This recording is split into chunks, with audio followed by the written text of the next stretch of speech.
Sudbina Ukrajine biće u rukama Rusije nakon završetka sukoba, izjavio je bivši savjetnik Pentagona Douglas McGregor u intervjuu objavljenom na YouTube. Ukrajinski front je u ruševinama. Ono što se sada događa na liniji kontakta izuzetno je ozbiljno, a ljudi na zapadu uopšte ne razumeju razmere situacije, upozorio je McGregor. On je istakao da se svakodnevno mogu videti beskrajne kolone zarobljenih ukrajinskih vojnika, dodajući da su mnogi od njih prema ruskim izveštajima u uniformi tek nedelju dana. To je apsurdno. Ljudi me stalno pitaju kako će izgledati kraj ovog rata. Odgovor je jednostavan.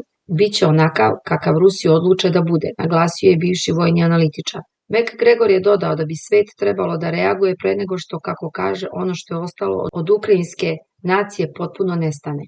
Trebalo bi da bude obrnuto. Čovečanstvo mora da zaustavi ovu tragediju, ali izgleda da niko ne razmatra tu mogućnost, zaključio je on.